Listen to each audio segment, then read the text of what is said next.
And right now, we have with us the members of the Rascher Saxophone Quartet.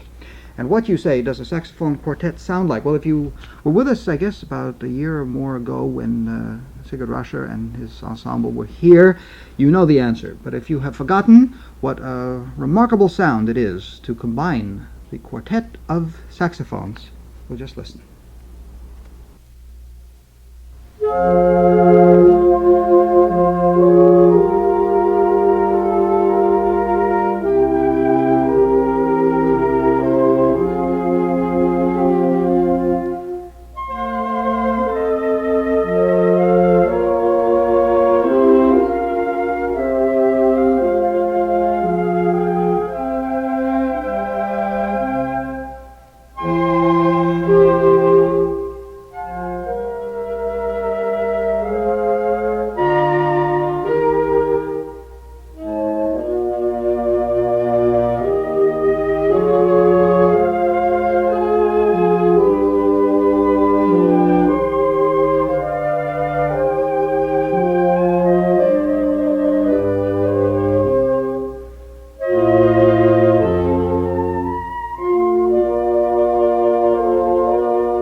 Music of Handel, Sarabande and Gigue, played by the Rascher Saxophone Quartet. And as often as I have heard recordings of saxophone quartet, it still surprises me every time I hear one after some time, because it doesn't sound like what I would imagine four saxophones would sound like put together.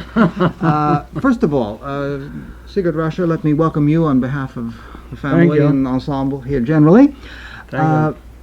I guess when most of us think of the saxophone, we have some sort of an idea of the jazz instrument, and we have some sort of an idea in our mind of an instrument with a very wide, strong vibrato.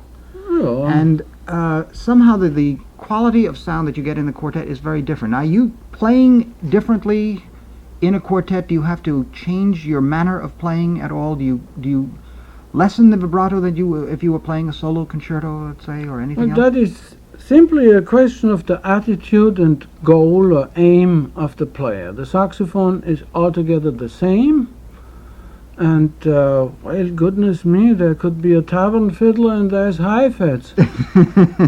You know. So it's a matter of the accomplishment rather than the instrument. You're not doing anything differently because you're playing classical music. Oh yeah, but the doing is a result of the aim, and that is, of course, simply the style of playing.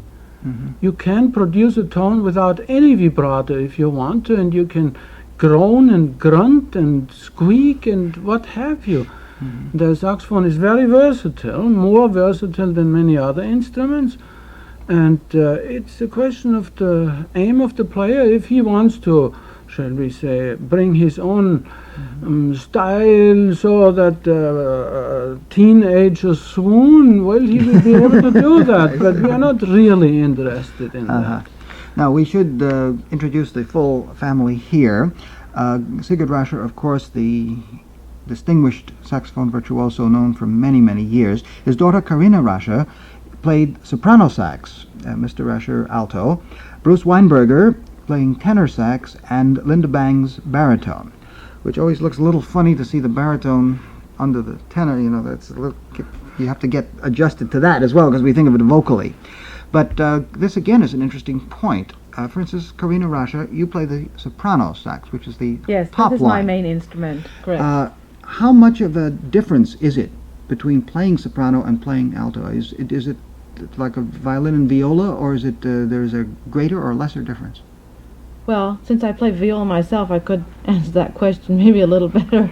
The difference between playing soprano and alto saxophone is mostly in the embouchure and not in the fingers. They are the same. The pitch is of course different, but the embouchure is quite different. And it takes you many years to be able to change back and forth and do it well from alto to soprano see. saxophone. But Is my there- main instrument is soprano saxophone. Is there even more of a difference going to a larger instrument still? I mean, to a tenor Well, or to a baritone? I don't tamper with that. I stick to my Uh-huh. soprano and my alto. Well, Linda Banks, you're the baritone here. Do you ever fool around with a soprano? I don't fool around with the soprano, no.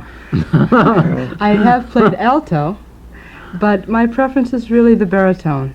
And it's not so much a difference in fingering or embouchure, but it's a different register, which it's really a different mentality is a bad That's word. right. Oh, no. All right, mentality. You have to think lower. Unless you think a tone before you play it, it never will come out convincingly.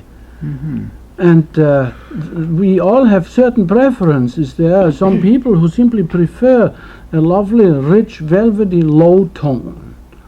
And they will produce that. And I must say, my colleague Linda Banks does that admirably, my word. She can play that much, much better than I could because I'm more at home in the alto range. I see. Bruce Weinberger, you're the tenor. Have you Yes. ever had aspersions to go in any other direction? Well, I thought I was an alto saxophone player. And I went to study with Sigurd Rascher a number of years ago.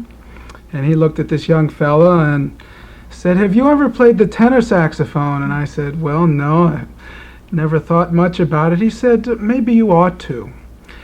And after playing the tenor saxophone then for a year and coming back the next summer, I said, "Well, I'm a tenor saxophone player." I never really felt at home at alto, but didn't realize it. The range of the instrument just seemed to feel right. Now, Sigurd Rascher, tell us the truth. Did am you get Bruce accustomed to do so. Did you change him because he felt that there was something innately different, or did you just need a player in your No, quartet? oh no, at that time I didn't even think of a quartet. No, he just long came ago. as a, oh, that's many years ago. He just came to one or two of my summer courses at that time, you know, and his whole temperament seemed to me more suitable for the tenor. It's not a question of needing a certain player.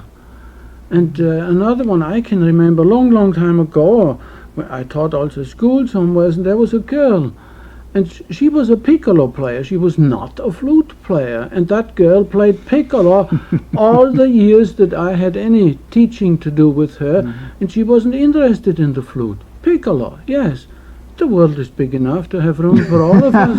Wonderful. I remember at one of the summer sessions that we had in Wisconsin, and a baritone player was needed for an ensemble long time ago. And so I thought I would just try it. And just from trying it, I never really put it down again.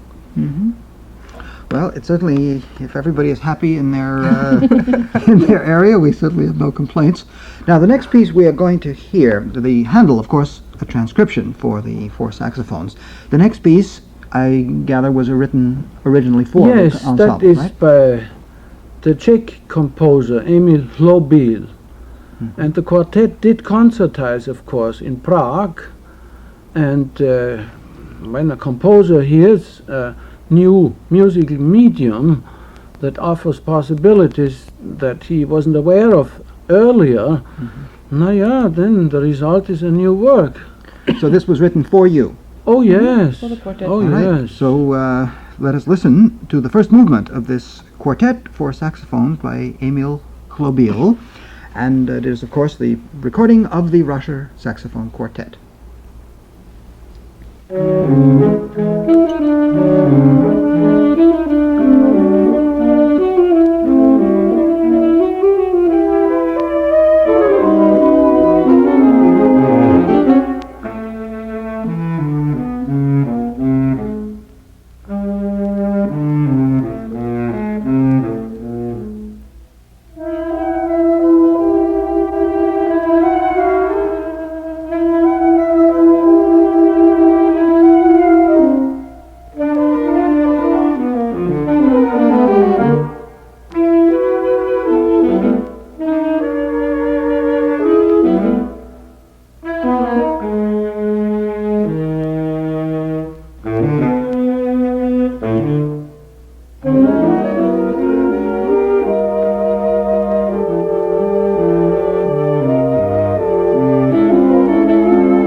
Shorter than I thought.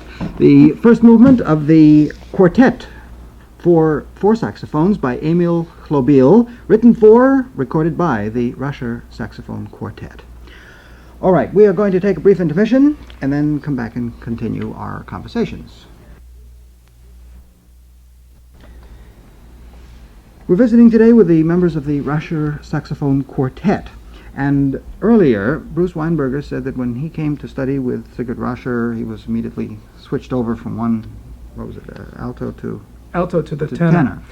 And Linda Bangs, also your interest in the saxophone sort of welled out of your work with Mr. Rascher. I can assume that Carina Rascher worked with your father, I presume. Yes, got indeed. a little parental guidance along the way.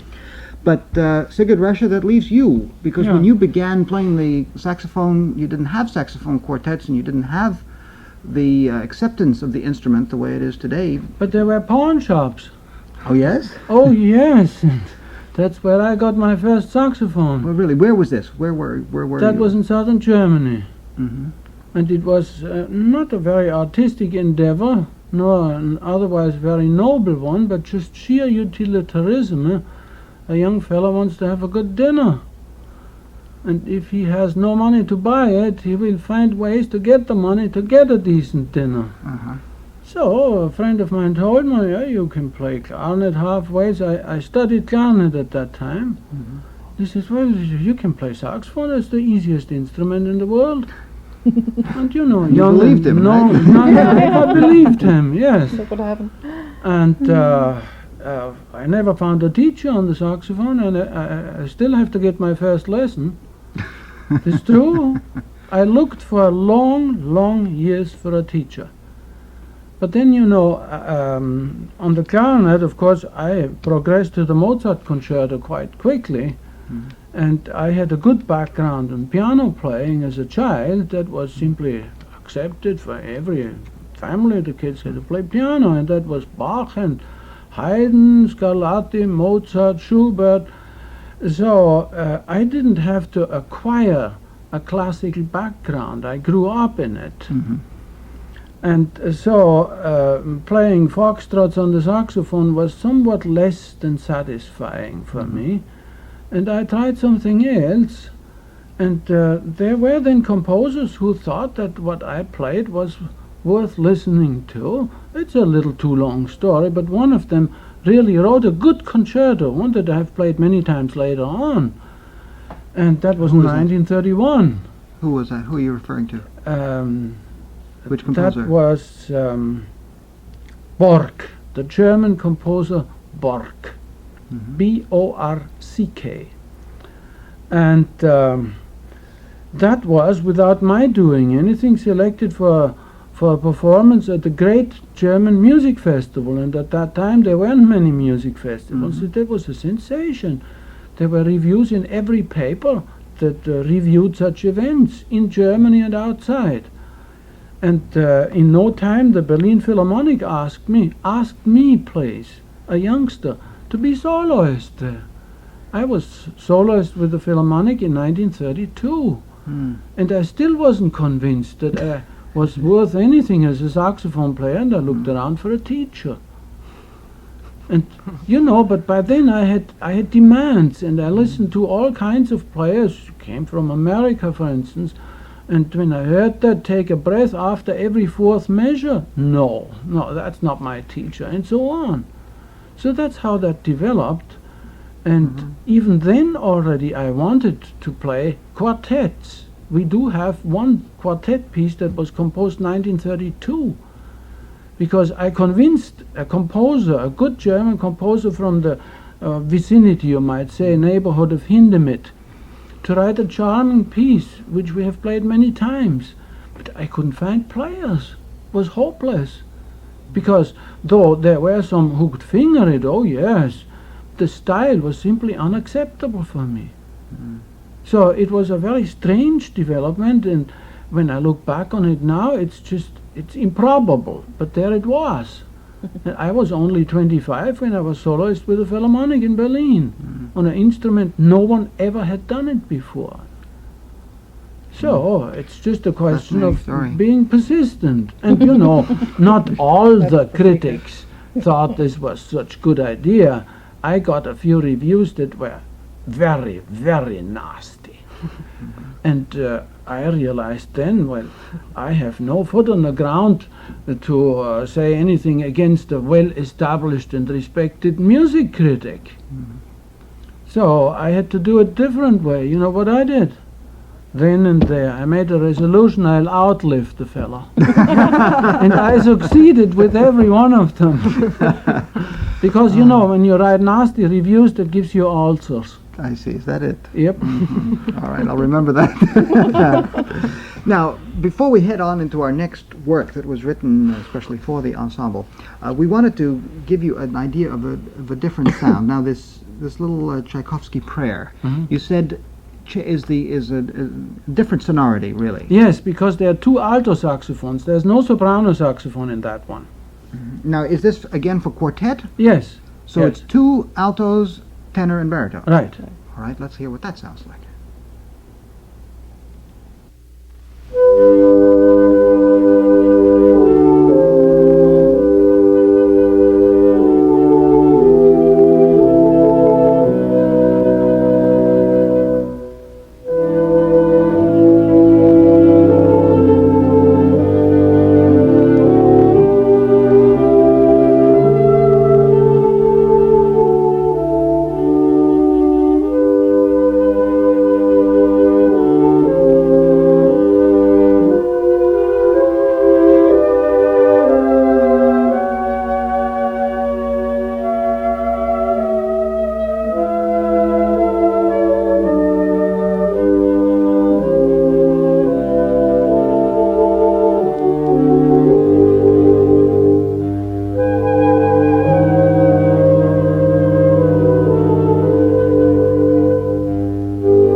not sure if you use the phrase velvety sound, but I think that is quite apt. It's a Thank you. very, very lovely, lovely sound.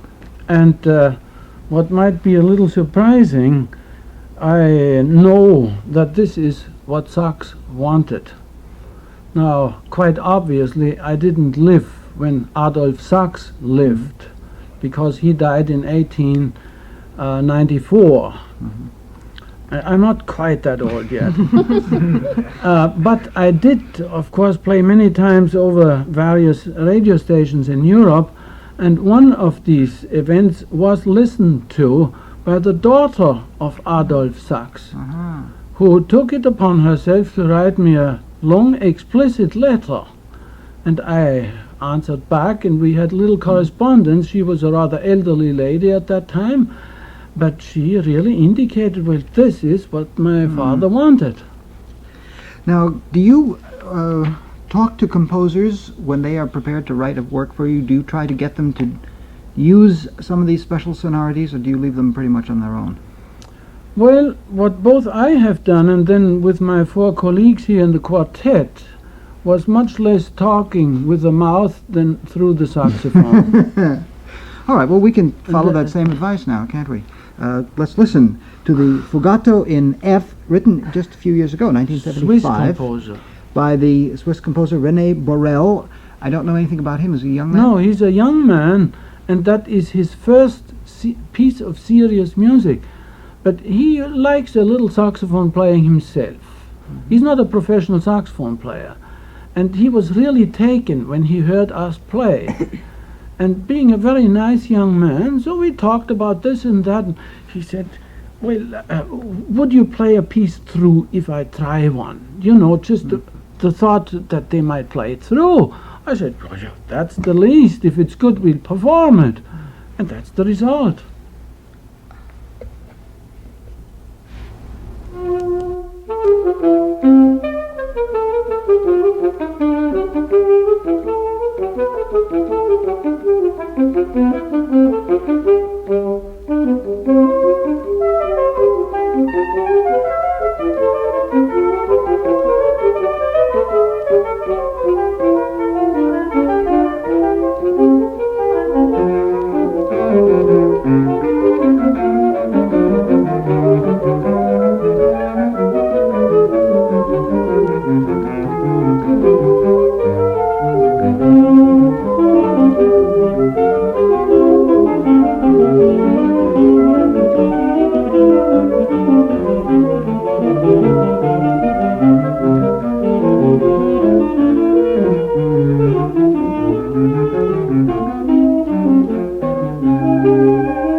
Fugato in F by René Borel. And again, recording by our guests here this morning, the members of the Rascher Saxophone Quartet.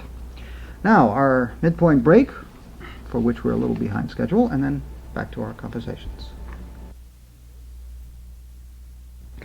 We've been talking with members of the Rascher Saxophone Quartet, and we haven't told you yet that they will be here in New York in concert a week from Saturday, that's a week from tomorrow, at Carnegie Recital Hall. Their program begins at 8:30 and contains what? Bruce Weinberger, what's cooking?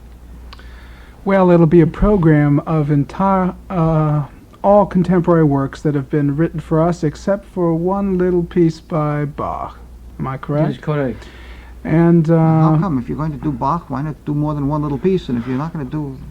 it's a very good question. I think because we're proud of the fact that we have a rather large repertoire of contemporary works from international composers, none of which were commissioned. They were written out of enthusiasm. So if one comes to this program, they can hear a Swedish work and a German work and American works, Czech works. Who are some of the Americans that have written works? That have written works for us. Well, Walter Hartley is one such composer. Let's see, give me some help. Oh, Carl Anton Wirth. Oh, Carl Anton Wirth, Oh, yes. yes. That's a very charming suite with 5 movements. We have played it at least 20 times over in Europe recently. And, you know, they're just enthusiastic to the shouting point. Standing ovation. And Robert Starr, he's a New Yorker, and just 2-3 days ago we did the premiere of a brand new work. You know, I saw him last summer and gave him a recording, and 6 weeks later came a piece in the mail. He said it just had to be. Yes. So we just have premiered it. It's marvelously gratifying to sense. Oh, this, yes, right. Now, the next piece we have is going to be a complete change of mood, or at least it ought to be, because it's an arrangement of the Scottish folk tune about the banks and braes of Bonnie Doon. And what I found interesting is it's arranged by Percy Grainger. Yes. And when I saw the listing, Mr. Rascher, I thought that Percy Grainger had made one of his orchestral arrangements and then you had No. rearranged it. No. But he did it for saxophones. Every note. For that I can vouch. Was he interested in the ensemble? Saxophone. In the Oh, grouping? yes.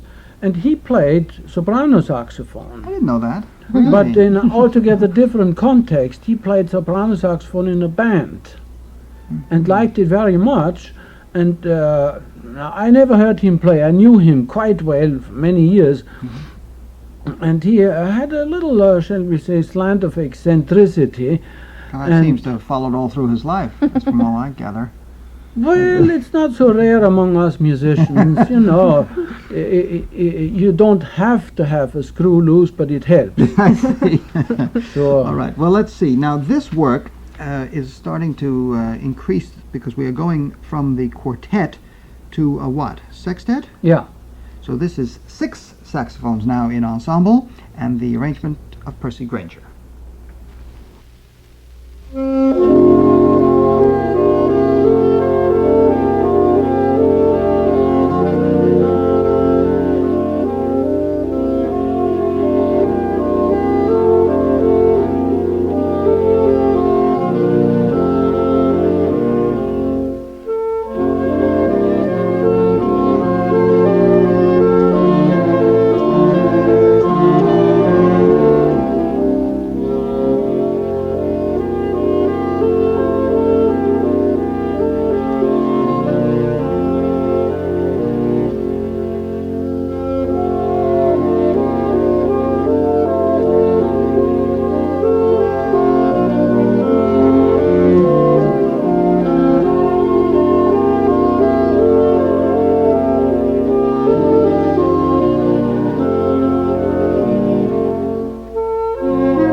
Very nice indeed.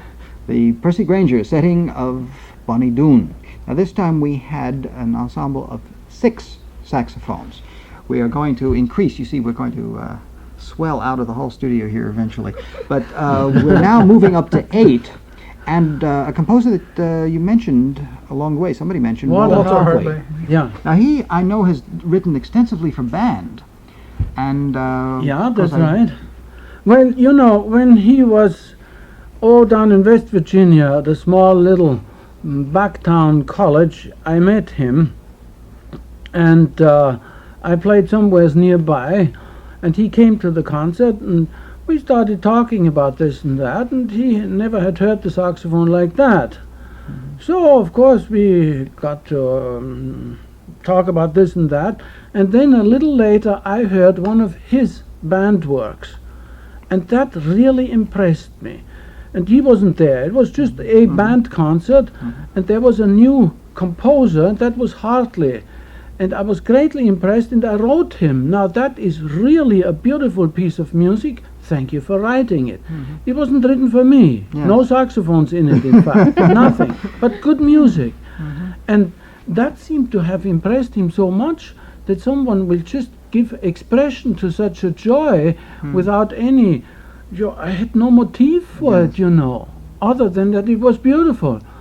So then he really thought, well, we ought to do something for the saxophone, and there was a piece for 6 different instruments, and then another one, for instance, a woodwind quintet plus saxophone, a lovely combination.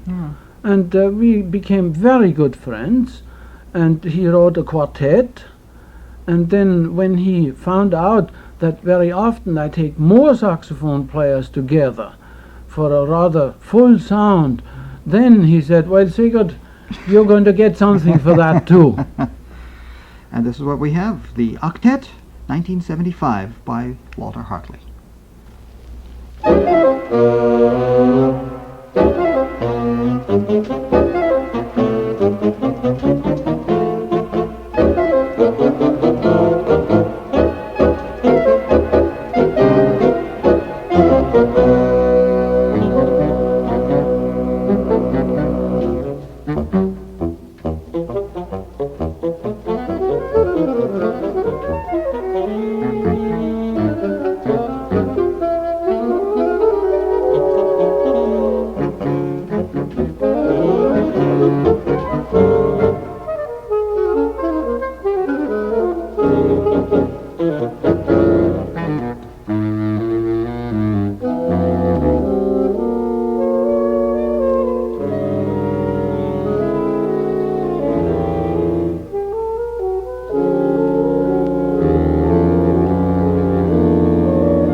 The first movement of Walter Hartley's Octet for saxophones. Now, let's see, if 8 saxophones sound like that, what will happen when we get to 1, 2, 3, 4, 5, 6, Well, 7, 8, there are 9, 10, few 11, more, 12. yes. Oh, Now, yes. Mr. Rascher, we are extending the range as well as the number, isn't that right? Right. We had a bass saxophone in there. Yes, that's correct, that's correct. And there will be another bass in what we are about to hear now. But there are many more different voices.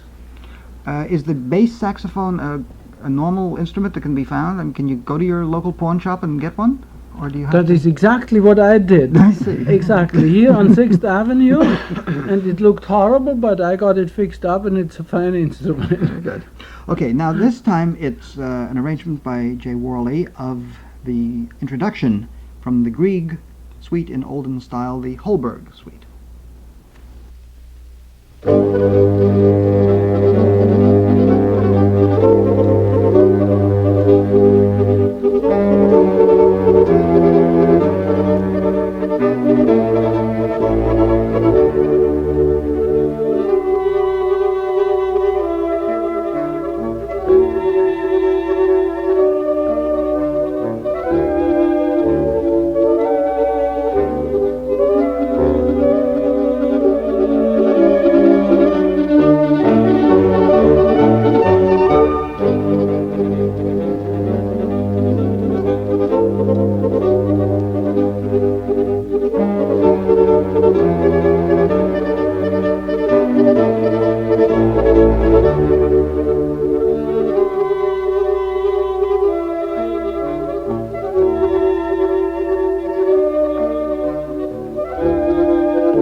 Introduction to Grieg's Holberg Suite, and this time it was an ensemble of 12 saxophones. Now we're almost going to double that for our grand finale, 22.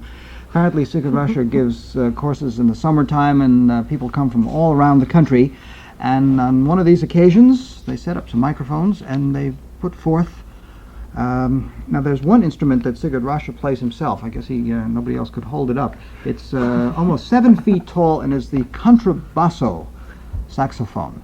So that's quite a switch from the tenor, right? From the I alto. From the don't alto. play a tenor. Yeah, Yeah, from the well, alto. you might say it is a mouthful. And when you get 22 saxophones together and an arrangement of Mr. Hartley, Yeah. this is what it all sounds like.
And there the music of Bach, Wachet auf, in the transcription for 22 saxophones by Walter Hartley.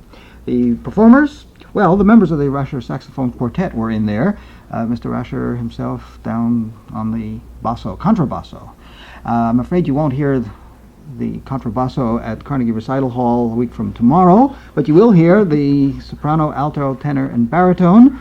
And the performers, the members of the Rascher Saxophone Quartet who have been with us today, Carina Rascher, Sigurd Rascher, Bruce Weinberger, and Linda Bangs.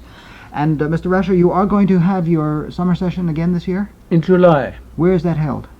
at Lebanon Valley College in Annville in Pennsylvania. Mm-hmm. So you have a nice locale for the... Yes, yes. it's and this involves what? First of all, for what period of time? 1 week only. For 1 week? Second week in July. So it's an intensive workshop Very intensive. 8 hours every day. And whatever breed of saxophone you play, that's all right. Right. Well said. Well said. Welcome. All right. Now, if you are interested in participating in this July session, if you play the saxophone or would like to, or have interest in developing your skills or whatever, you can write to Sigurd Rascher, and it's a very simple address, Shushan, New York. Shushan, which is a pretty colorful name right there. The zip is 12873, and if you didn't have a pencil with you and you lost it, you can write to me and we'll forward the letter on to him. So again, thank you much. Great good luck to you for It was your... our pleasure. Well, it was our delight, really, to hear Our these pleasure. wonderful recordings and to talk with you. And a reminder, again, the Rascher Saxophone Quartet will be at Carnegie Recital Hall on the 11th. That's a week from tomorrow evening at 8:30. A little bit of Bach, and then the rest works written for saxophone ensemble by composers around the world. So that does take us to the end of our first hour, and when we reconvene, which will be right after the 11 o'clock news, it will be to welcome pianist Paul Badura Skoda for his first visit to the listening room.